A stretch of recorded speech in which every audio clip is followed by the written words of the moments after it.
বন্ধুরা তোমরা সবাই এই ভিডিওটা দেখো। ইন্দ্রমিত্র দা নেপালে যে ঘটনাটি ঘটেছে সেটা নিয়ে যে কথাগুলো বলল। নেপাল জ্বলছে, দুই সম্প্রদায়ের মধ্যে ভয়ঙ্কর সংঘর্ষ হয়েছে, কিন্তু কেন এটা সবার জানা দরকার আছে।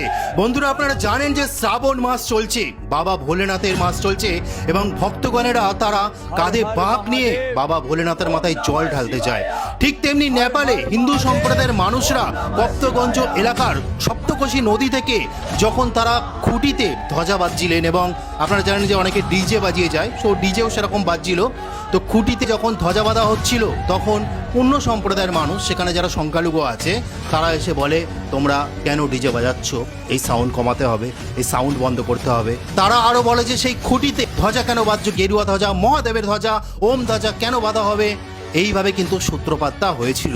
নেপাল নিউজ সূত্র অনুসারে সেই বৈদ্যুতিক খুঁটির ওপরে নাকি অন্য সম্প্রদায়ের ধ্বজা ছিল, সেটা বদলে নাকি এই হিন্দু সম্প্রদায়ের ধ্বজা লাগানো হচ্ছিল, সেই কারণেই নাকি ওরা বারণ করেছে।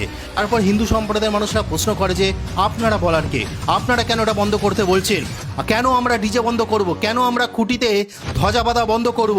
এই যে এইভাবে দুই এক কথার মধ্যে ধীরে ধীরে ধীরে ধীরে ঝামেলা বাড়তে থাকে, ইট পাক্কেল মারা শুরু হয়, তারপরে ভয়ঙ্কর আকার ধারণ করেছে, আপনারা তো জানেন।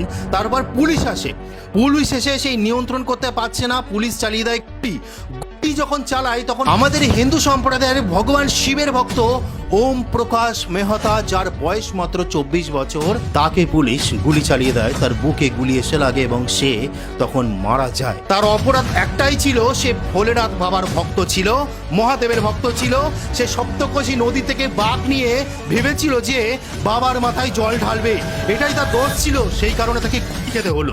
এইবার এই ক্ষোভ ছড়িয়ে পড়ে সমগ্র নেপালের বিভিন্ন জায়গায়, চারিদিকে হিন্দুরা প্রতিবাদ আন্দোলন করতে থাকে, ট্রায়াল চালিয়ে রাস্তা অবরোধ করে, এবং যেহেতু শ্রাবণ মাস চলছে তারা আন্দোলনে বলে যে কেন যখনই হিন্দু সম্প্রদায়ের কোনো উৎসব আসবে, কোনো কিছু হবে, তখনই কেন এরকম বাধা দেওয়া হয়। তারা তো গিয়েছিল তাদের হিন্দু ধর্ম পালন করতে, আর তার বদলে পেল কি, গুলি আর লাশ।